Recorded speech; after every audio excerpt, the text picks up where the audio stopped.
दोस्तों, एक कहावत है कि मीठा मीठा गप गप कड़वा कड़वा थू थू।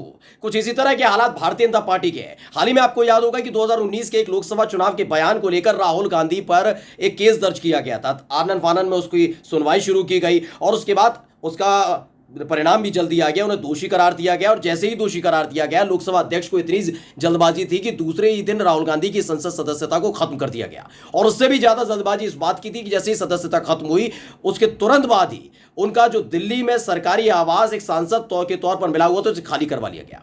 लेकिन अब सवाल उठता है कि जब इसी तरह की गंदगी भारतीय जनता पार्टी के नेता फैलाते हैं, उनकी आईटी सेल का प्रमुख फैलाता है, तो क्या उन पर भी यह कार्रवाई हो पाएगी?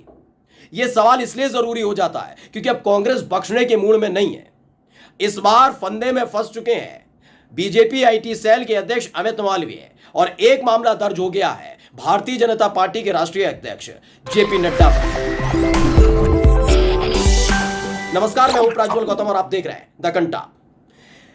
लगातार आपने बीजेपी के आईटी सेल से तमाम पोस्ट आपने सार्वजनिक होते हुए देखा होगा। वो जब पोस्ट करते हैं तो तमाम जो दो रुपल्ली के ट्विटर हैंडल चला रहे हैं, जो ट्वीट करते हैं दो रुपल्ली में, वो भी ट्वीट करने लग जाते हैं। सेम होता है, कोई कंटेंट अलग नहीं होगा। अगर किसी में कोई त्रुटि है, कोई गलती होगी तो सेम उठाकर वही छाप देंगे, क्योंकि बात दो रुपल्ली की है। खैर, वही काम किया जा रहा था। एक 17 जून को अमित मालवीय ने एक बड़ी गलती कर दी। उन्हें लगा था कि सरकारी आशीर्वाद से लगातार इस तरह से गंदगी परोसी जाती रही है तो इस बार भी किया जाता रहेगा। उन्होंने क्या किया कि एक एनिमेशन वीडियो थी जिसमें राहुल गांधी के खिलाफ बड़ी आपत्तिजनक चीजें प्रस्तुत की जा रही थी। यह दिखाने और बताने की कोशिश की जा रही थी कि भाई राहुल गांधी तो देश तोड़ने निकले, देश जोड़ने नहीं। उस वीडियो को थोड़ा सा हम आपको जरूर दिखाएंगे, क्योंकि यही वीडियो अब भारतीय जनता पार्टी की गले की फांस बन चुकी है और माना जा रहा है कि अगर बड़ी कार्रवाई हुई तो कई बड़े बड़े नेता इसमें नप सकते हैं, क्योंकि इसी वीडियो को कई और नेताओं ने अपने ट्विटर हैंडल से ट्वीट कर दिया था। लेकिन अब वो खुद बीजेपी के आईटी सेल को कोस रहे होंगे कि तुम्हारे कहने पे हमने ये क्यों कर दिया। सबसे पहले वो वीडियो का थोड़ा सा हिस्सा आप देख लीजिए। Spread the minority hate narrative to discourage business investment in India. Stop Modi at any cost.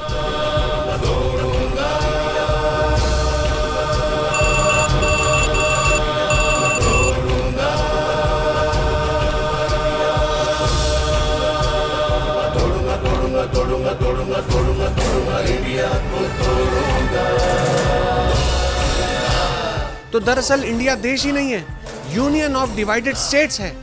जैसे आपका यूरोपियन यूनियन है, वैसे ही।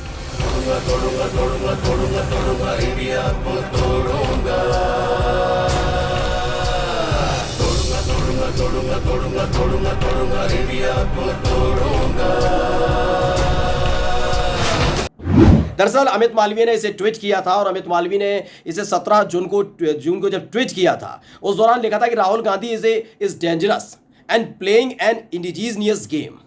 मतलब कि राहुल गांधी बड़े खतरनाक हैं और वो ऐसा ही खतरनाक खेल इस देश के लिए खेल रहा है। मतलब सोचिए, भारत विरोधी बताने की कोशिश की जा रही थी। इसे आप जब पूरा सुनेंगे, चूंकि ये तकरीबन 2-2.5 मिनट का है, तो इसे पूरा सुनेंगे और सुनवा भी नहीं सकते हम अपने पूरे इस प्रोग्राम में। लेकिन 2-2.5 मिनट के इस वीडियो को जब आप सुनेंगे, 17 जून का अमित मालवीय का ट्वीट है, उस पर जाकर अगर आप सुनेंगे तो आप देखेंगे कि किस तरीके से छवि धूमिल करने की कोशिश की जा रही है। यानी छवि केवल किन की है? प्रधानमंत्री नरेंद्र मोदी की, गृह मंत्री अमित शाह की, जेपी नड्डा की, बीजेपी के नेताओं की, तमाम छोटे छोटे कार्यकर्ताओं की, कांग्रेस के राष्ट्रीय अध्यक्ष जो रह चुके हैं, एक सांसद जो रह चुके हैं, जो प्रपंचों की वजह से उनकी सदस्यता छीन ली गई, कि राहुल गांधी की कोई इज्जत नहीं।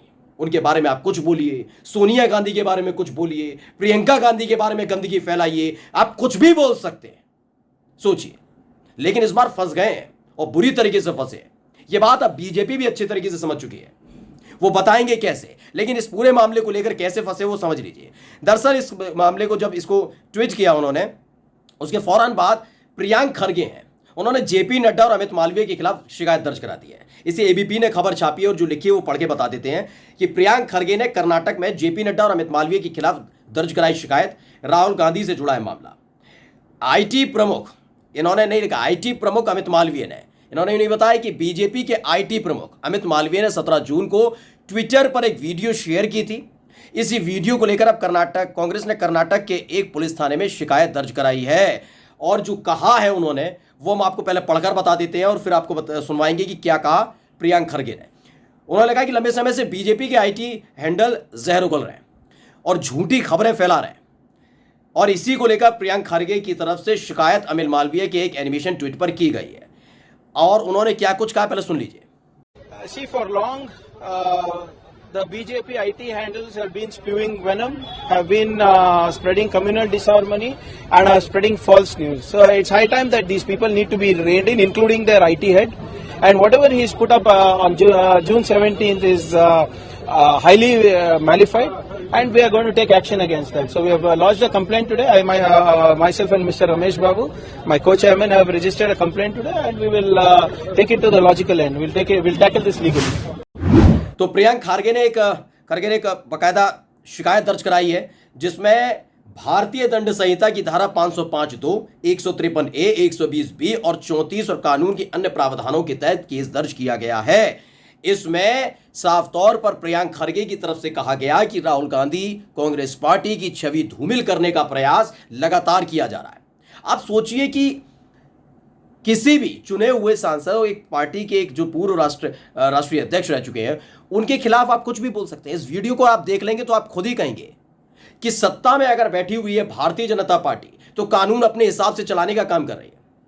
अभी तक आपने सोचा और सुना या देखा कि अमित मालवीय को कभी हिरासत में लिया गया? मैं इसलिए सवाल पूछ रहा हूं क्योंकि कई ऐसे ट्वीट अब तक विवादित ट्वीट सामने आ चुके हैं जिन ट्वीट को लेकर अगर कोई भी और किसी दल का, समाजवादी पार्टी का हुआ भी था, समाजवादी पार्टी के जो आईटी सेल के अध्यक्ष हैं उनको गिरफ्तार कर लिया गया था क्योंकि वो बीजेपी के नेताओं को जो गंदगी फैला रहे थे उनको मुंह तोड़ जवाब दे रहे थे। तो समाजवादी पार्टी के आईटी सेल के प्रमुख को गिरफ्तार कर लिया था, जिस पर अखिलेश यादव का पारा हाई हो गया था कि बीजेपी के नेता जब उनके परिवार, उनकी बेटी के बारे में गंदा बोल रहे हैं तो उनकी गिरफ्तारी की हिम्मत पुलिस की नहीं हो पाती। लेकिन बीजेपी का एक नेता जब शिकायत कर देता है कि समाजवादी पार्टी के आईटी सेल के अध्यक्ष ने उनकी भाषा में ही उनको ही जवाब दे दिया है तो उनकी गिरफ्तारी कर ली जाती है। बीजेपी के आईटी सेल के अध्यक्ष की गिरफ्तारी के बारे में कोई कुछ नहीं सोचता। क्यों इस तरह की गंदगी फैलाई जा रही है लगातार? क्या उनके खिलाफ जो मामला दर्ज होने के बाद, जांच के बाद कुछ ऐसा मिल नहीं पाता क्या? इस पूरे मामले को पर फोकस है लोगों का क्योंकि ये पहला मामला है जो पूरी दमदार तरीके से सामने रखा गया है। वो भी इसलिए क्योंकि कर्नाटक के अंदर भारतीय जनता पार्टी का सुपड़ा साफ कर दिया। अब बीजेपी सत्ता से आउट है और धीरे धीरे हर जगह से, अभी आपने हाल में देखा हिमाचल प्रदेश से आउट हो गई, अब सिकुड़ती जा रही है भारतीय जनता पार्टी। और ये समझ चुके हैं बीजेपी के नेता कि अब इस तरह के ट्वीट से बचना होगा। अब तक जो मनमर्जी हम करते रहे, जितने भी ट्वीट करते रहे, झूठा इतिहास पढ़ाते रहे, बताते रहे, समझाते रहे, फैलाते रहे और दो रुपये के ट्विटर जो हमारे मजदूर लगे हुए हैं, दिहाड़ी मजदूर, उनसे करवाते रहे, वो तब तक चलता रहा। लेकिन अब नहीं चल पाएगा क्योंकि भारतीय जनता पार्टी एक एक राज्य से उखाड़ कर फेंकी जा रही है और बारी अब अगले राज्य की है। मध्य प्रदेश में भी अभी चुनाव होने जा रहे हैं, वहां पर भी कुछ ऐसे ही हालात बन सकते हैं। लेकिन सवाल अब यह है कि 17 जून को जो ट्वीट किया गया था उसको लेकर जो शिकायत दर्ज की गई है उसको लेकर क्या कार्रवाई होगी? क्योंकि इससे पहले जब राहुल गांधी ने एक बयान दिया था तो सिर्फ मोदी सरनेम पर, आप सोचिए, सिर्फ मोदी सरनेम पर उनकी संसद सदस्यता को रद्द करने तक का मामला आ गया।